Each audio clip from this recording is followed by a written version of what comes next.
So what did you think?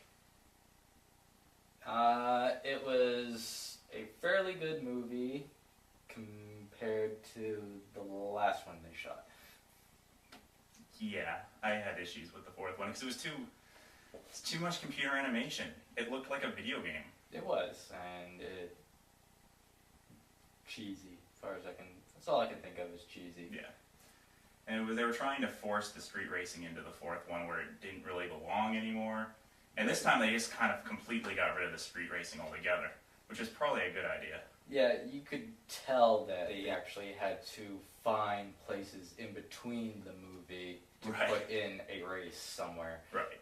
They just have like 4 of the characters at one point. They're just like, hey, let's have a race for the fun of it. Like good old times type race. Right. In police cars, just for extra fun. Sure. I mean, I haven't watched all of the series, so I mean, how does it rate with the other ones? Like, if you had to place it, like, is it the second best, third best? I guess I'd say second best. I like the third one. Third one was pretty good. That's Tokyo Drift. Yeah. It was just a different type of directing and a lot neater camera action. And that was the first one that Justin Lin did, and he did the last 3 of them. Okay. He did 3, 4, and 5. Oh, okay.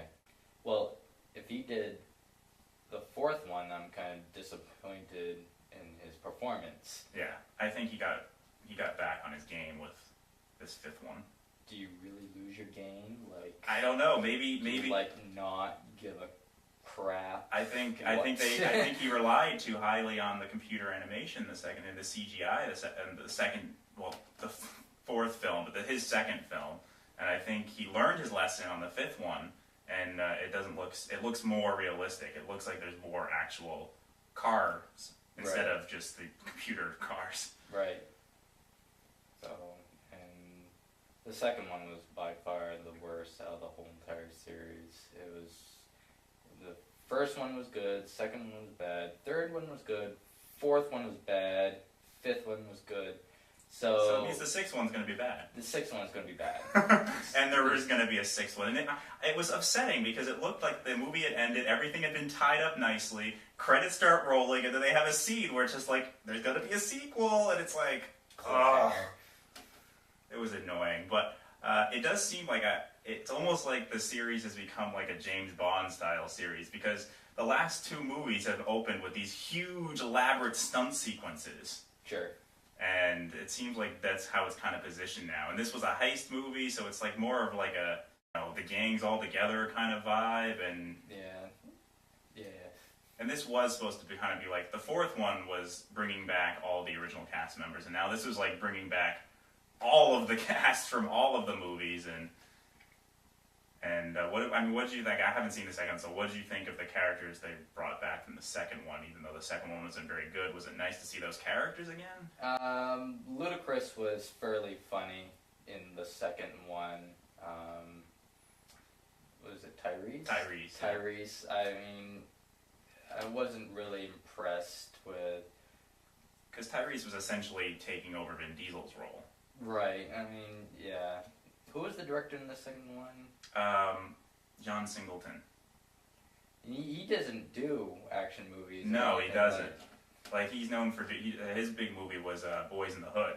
So he's more known for doing kind of like dramas, so it wasn't a good fit. I mean, I did enjoy this movie. I thought it was nice, having Dwayne Johnson in there, because he was like a true good adversary. I can't believe he jacked up for the movie. I'm not sure why. I know, he looked huge. Like, I mean... when there's the big final fist fight between Vin Diesel and Dwayne Johnson, it's like it's unbelievable that Vin Diesel would even have a shot against this guy, because he's so jacked. Well, I read the director's comment about it, and he says it is by far the most complicated fight scene he's ever done. Yeah. So... I mean, they're just 2 big guys, and but yeah, Dwayne Johnson was just so big that he makes Vin Diesel looks small, and Vin Diesel is not a small guy. No. But I mean, I did enjoy it, and there were some kind of forced love stories that didn't really work, but they just kind of throw that in there. And There was definitely a theme of like family being important, and it was nice, I guess.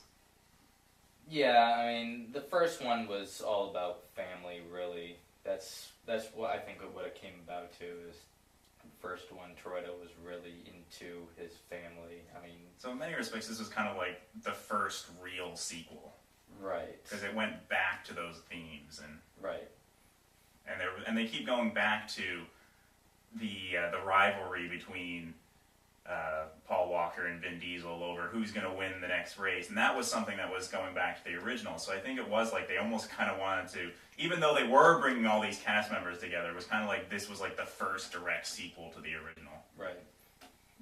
And then and the end sequence was really good too, as long as you don't think about it too much. They just take two cars to like steal this vault, and it was a pretty cool sequence, a pretty cool car chase, but you just can't think about it at all. I tried my best. I know you were trying to rationalize it. That may work. But it looked cool, and I think that's kind of the whole thing with these movies is that they look cool. The Right. acting isn't very good, the story isn't very good, but hey, it looks cool. Right. So, and remarkably, because I'm not a huge fan of this franchise, like I was just kind of impressed that this one was actually pretty good. I mean, 5 movies into a series, you rarely have movies that are any good. Right. So I was like, yeah, this one's actually pretty entertaining, so yay. But now now there's going to be a 6th one. It's like, oh, I don't need one. As long as it doesn't come out for like 2 years, Yeah. I think it'll be alright.